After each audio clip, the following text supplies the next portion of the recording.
महान कहानीकार मुंशी प्रेमचंद जी की कहानियों की श्रृंखला में लीजिए आज सुनते हैं मुंशी जी की एक और नायाब कहानी जिसका नाम है बोध। तो लीजिए प्रारंभ है कहानी। पंडित चंद्रधर ने एक अपर प्राइमरी में नौकरी तो कर ली थी, किंतु सदा पछताया करते कि कहाँ से इस जंजाल में आ फंसे। यदि किसी अन्य विभाग में नौकर होते तो अब तक हाथ में 4 पैसे होते, आराम से जीवन व्यतीत होता। यहाँ तो महीने भर प्रतीक्षा करने के पीछे कहीं 15 रुपये देखने को मिलते हैं।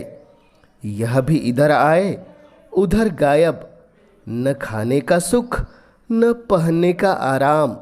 हमसे तो मजदूर ही भले। पंडित जी के पड़ोस में 2 महाशय और रहते थे। एक ठाकुर अति बल सिंह, वह थाने के हेड कांस्टेबल थे। दूसरे मुंशी बैजनाथ, वह तहसील में सियाहनविश थे। इन दोनों आदमियों का वेतन पंडित जी से कुछ अधिक नहीं था, तब भी उनकी चैन से गुजरती थी। संध्या को वह कचहरी से आते, बच्चों को पैसे और मिठाइयाँ देते। दोनों आदमियों के पास टहलने के लिए सामान था। घर में कुर्सियाँ, मेज, फर्श आदि सामग्रियाँ मौजूद थी। ठाकुर साहब शाम को आराम से कुर्सी पर लेटे खुशबूदार खमीरा पीते। मुंशी जी को शराब कबाब का व्यसन था। अपने सुसज्जित कमरे में बैठे हुए बोतल की बोतल साफ कर देते। जब कुछ नशा होता तो हारमोनियम बजाते। सारे मोहल्ले में उनका रोब दाब था। उन दोनों महाशयों को आते जाते देखकर बनिए उठकर सलाम करते। उनके लिए बाजार में अलग भाव था। 4 पैसे की चीज टके में लाते। लकड़ी ईंधन मुफ्त में मिलता। पंडित जी उनके ठाट बाट को देखकर कुढ़ते और अपने भाग्य को कोसते। वह लोग इतना भी न जानते थे कि पृथ्वी सूर्य का चक्कर लगाती है अथवा सूर्य पृथ्वी का। साधारण पहाड़ों का भी ज्ञान न था, जिस पर भी ईश्वर ने उन्हें इतनी प्रभुता दे रखी थी। यह लोग पंडित जी पर बड़ी कृपा रखते थे। कभी सेर आधा सेर दूध भेज देते और कभी थोड़ी सी तरकारियाँ, किंतु इनके बदले में पंडित जी को ठाकुर साहब के 2 और मुंशी जी के 3 लड़कों की निगरानी करनी पड़ती। ठाकुर साहब कहते, पंडित जी यह लड़के हर घड़ी खेला करते हैं, जरा इनकी खबर लेते रहिए। मुंशी जी कहते, यह लड़के आवारा हुए जाते हैं, जरा इनका ख्याल रखिए। यह बातें बड़ी अनुग्रहपूर्ण रीति से कही जाती थी, मानो पंडित जी उनके गुलाम हैं। पंडित जी को यह व्यवहार असहनीय था, किंतु इन लोगों को नाराज करने का साहस न कर सकते थे। उनकी बदौलत कभी कभी दूध दही के दर्शन हो जाते, कभी अचार और चटनी चख लेते। केवल इतना ही नहीं, बाजार से चीज़ें भी सस्ती लाते। इसलिए बेचारे इस अनीति को विष के घुट के समान पीते। इस दुर्अवस्था से निकलने के लिए उन्होंने बड़े बड़े यत्न किए थे। प्रार्थना पत्र लिखे, अफसरों की खुशामदें की, पर आशा पूरी नहीं हुई। अंत में हार कर बैठे रहे। हाँ, इतना था कि अपने काम में त्रुटि न होने देते। ठीक समय पर जाते, देर करके आते, मन लगाकर पढ़ाते। इससे उनके अफसर लोग खुश थे। साल में कुछ इनाम देते और वेतन वृद्धि का जब कभी अवसर आता उसका विशेष ध्यान रखते। परंतु इस विभाग को वेतन वृद्धि ऊसर की खेती है, बड़े भाग से हाथ लगती है। बस्ती के लोग उनसे संतुष्ट थे। लड़कों की संख्या बढ़ गई थी और पाठशाला के लड़के भी उन पर जान देते थे। कोई उनके घर आकर पानी भर देता, कोई उनकी बकरी के लिए पत्तियां तोड़ लाता। पंडित जी इसी को बहुत समझते थे। एक बार सावन के महीने में मुंशी बैद्यनाथ और ठाकुर अतिबल सिंह ने श्री अयोध्या जी की यात्रा की सलाह की। दूर की यात्रा थी, हफ्तों पहले से तैयारियां होने लगी। बरसात के दिन सहपरिवार जाने में अड़चन थी, किंतु स्त्रियां किसी भांति भी नहीं मानती थी। अंत में विवश होकर दोनों महाशयों ने एक एक सप्ताह की छुट्टी ली और अयोध्या जी चले। पंडित जी को भी साथ चलने के लिए बाध्य किया। मेले ठेले में एक फालतू आदमी से बड़े काम निकलते हैं। पंडित जी असमंजस में पड़े, परंतु जब उन लोगों ने उनका व्यय देना स्वीकार किया तो इनकार न कर सके और अयोध्या जी की यात्रा का ऐसा सुअवसर पाकर रुक न सके। बिल्हौर से 1 बजे रात गाड़ी छूटती थी। यह लोग खा पीकर स्टेशन पर आ बैठे। जिस समय गाड़ी आई, चारों ओर भगदड़ सी पड़ गई। हजारों यात्री जा रहे थे। उस उतावली में मुंशी जी पहले निकल गए। पंडित जी और ठाकुर साहब साथ में थे, एक कमरे में बैठे। इस आफत में कौन किसका रास्ता देखता। गाड़ी में जगह की बड़ी कमी थी, परंतु जिस कमरे में ठाकुर साहब थे उसमें केवल 4 मनुष्य थे। वह सब लेटे हुए थे। ठाकुर साहब चाहते थे कि वह उठ जाए तो जगह निकल आए। उन्होंने एक मनुष्य से डांटकर कहा, उठो बैठो जी, देखते नहीं हम लोग खड़े हैं। मुसाफिर लेटे लेटे बोला, क्यों उठ बैठे जी, कुछ तुम्हारे बैठने का ठेका लिया है? ठाकुर साहब बोले, क्या हमने किराया नहीं दिया है?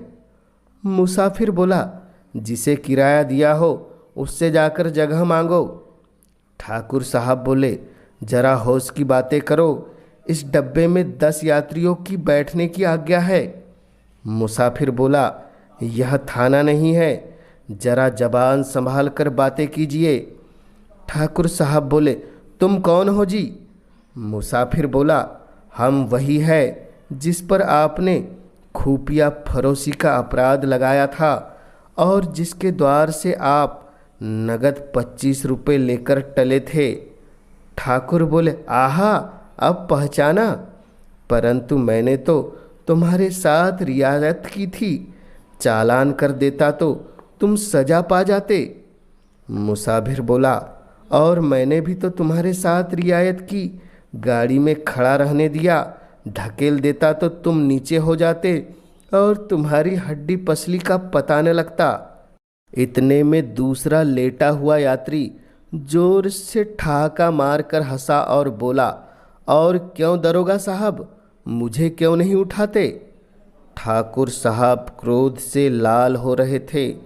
सोचते थे अगर थाने में होता तो इसकी जबान खींच लेता, पर इस समय बुरे फंसे थे।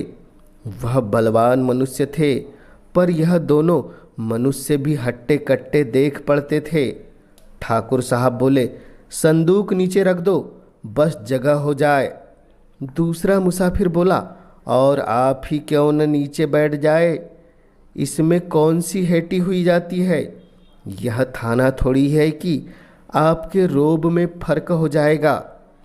ठाकुर साहब ने उसकी ओर भी ध्यान से देखकर पूछा, क्यों तुम्हें भी मुझसे कोई बैर है?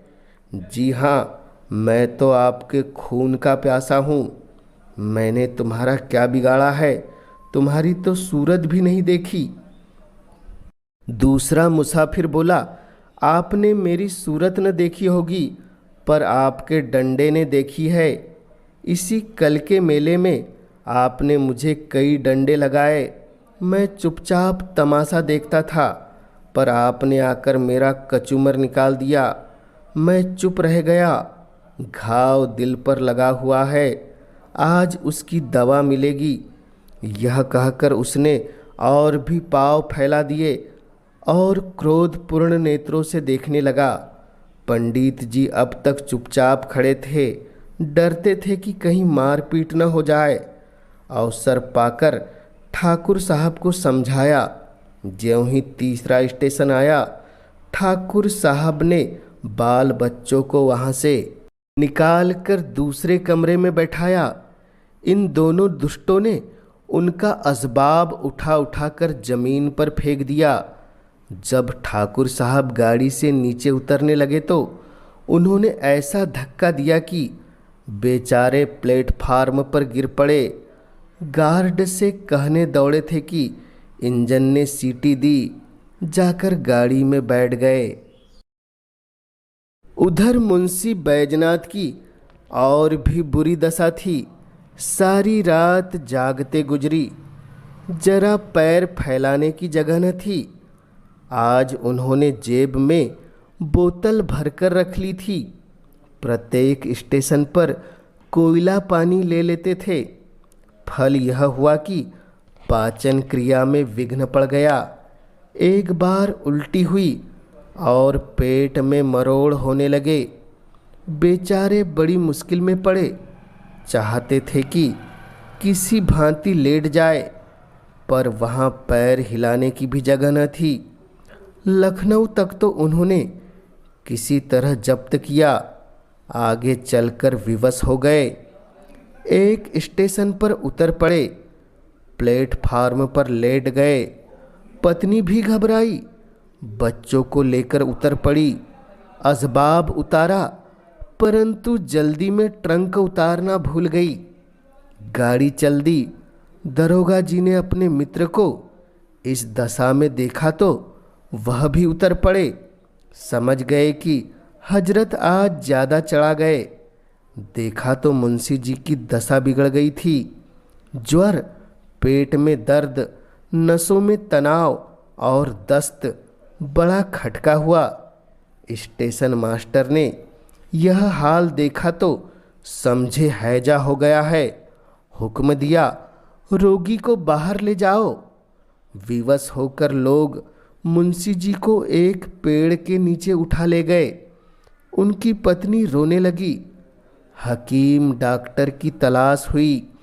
पता लगा कि डिस्ट्रिक्ट बोर्ड की तरफ से वहाँ एक छोटा सा अस्पताल है।